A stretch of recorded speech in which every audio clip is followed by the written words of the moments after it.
I, 34M, am a planner. I plan projects, finances, and vacations. I thought my life with my wife, Qley, 32F, was my most successful project. Turns out, she was running a side project with someone else. It started a few months ago. Her phone, once left casually on a coffee table, was now perpetually screened down or in her pocket. Late-night typing was brushed off as catching up on deadlines with Leo for marketing. The name Leo became a constant refrain in our house. Leo and I had a great brainstorming lunch. Leo has this brilliant idea for the launch. The excuses felt thin. One evening, I saw a string of heart emojis on her screen before she quickly locked it. "It's just Leo," she said with a strained laugh. "He's very expressive. It's a marketing thing. Don't be jealous. It's just work." I wanted to trust her. 6 years of marriage earns that, right? But the knot in my gut said otherwise. This morning, she rushed off to work and forgot her tablet. It was still logged into all her messaging apps. My heart pounded. This was it. I found her chat with Leo. I scrolled up, but it was all suspiciously clean, mostly work talk.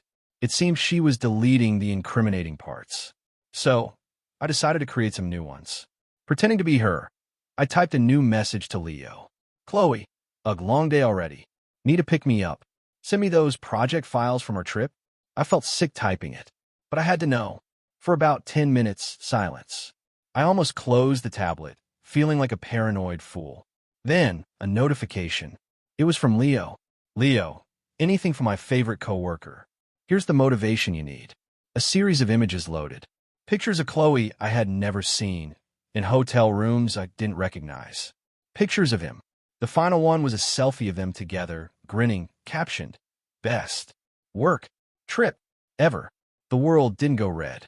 I didn't shout. A chilling, surgical calm took over.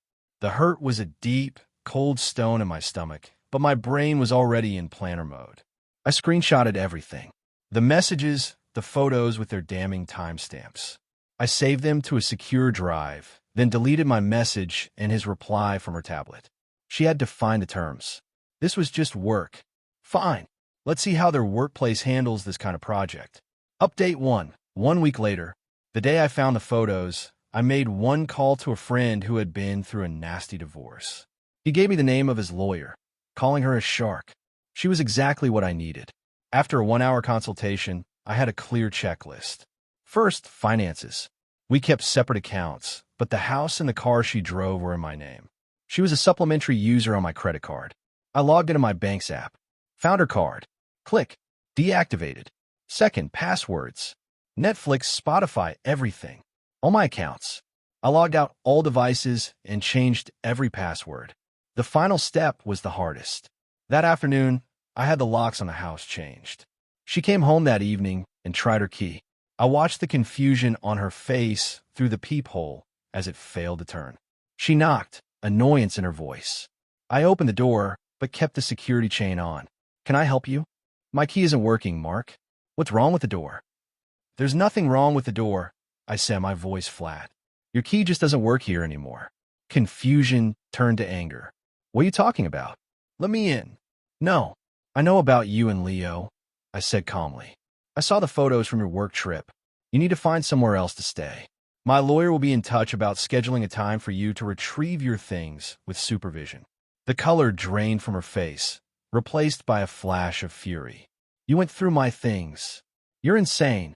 "I'm a planner," I replied, and it felt like the truest thing I'd ever said. "And you're no longer in my plans." I closed the door on her sputtering rage. An hour later, her sister, Megan, was on my doorstep, pounding on the door and yelling. I ignored her. Then came the phone calls. I let them go to voicemail. Megan left a message screaming that I was cold and controlling, and that Qley only made a mistake because I was emotionally distant. The entitlement was stunning. The next day, the real games began. I got a call from my manager. He sounded deeply uncomfortable. "Mark, I received a strange call from a woman identifying as your sister-in-law. She expressed serious concern for your mental stability and claimed you were acting erratically." I shut it down, but I have to report it to HR. "What's going on?" I calmly explained I was initiating divorce proceedings due to infidelity and that her family was unfortunately, attempting to harass me. They weren't just trying to hurt me. They were trying to ruin me. This was no longer just about a marriage ending. This was about survival. Update 2. 3 weeks later.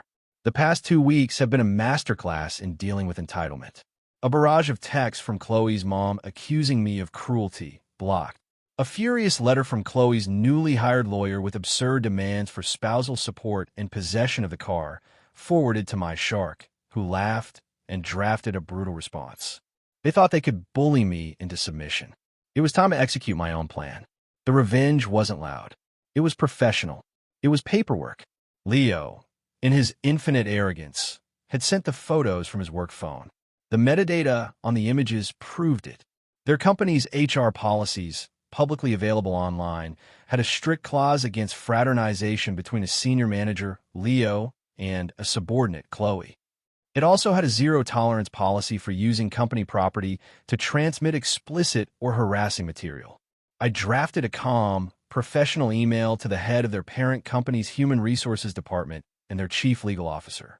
Subject: formal complaint regarding employee misconduct and hostile environment. In the email, I introduced myself and stated my purpose clearly. I wasn't seeking money. I was reporting a severe ethical breach and a significant legal liability for their firm. I detailed the situation, emphasizing Leo's use of company resources to facilitate an affair and his transmission of unsolicited explicit material. I attached the screenshots as evidence. I ended the email by stating that my lawyer had a full, unredacted copy of all evidence and would await their response. I hit send. For 48 hours, nothing. Then, a mutual friend who worked at the same company called me. "Dude, what did you do?" HR just escorted Qley and Leo out of the building. They were carrying boxes. The whole office is in lockdown. The satisfaction was a quiet, deep breath. They had handed me the evidence. I simply delivered it to the correct address.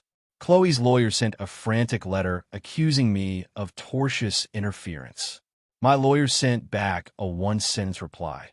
"Our client simply reported a violation of your client's company policy using evidence your client and her paramour created and transmitted." They had no move left. They had been checkmated with their own pieces. Final update, 6 months later. It's over. The divorce was finalized last week. The last 6 months were a blur of legal procedure and watching consequences play out in real time. After my email to HR, both Qley and Leo were terminated. The company, terrified of a potential lawsuit, moved swiftly to eliminate the liability. The fallout for them was catastrophic. Qley's demands for support vanished. Without a job and without my income, her lifestyle crumbled. She gave the car back, which I sold the next week. She bounced between her sister's and her parents' couches, burning bridges with her sense of entitlement and refusal to take responsibility.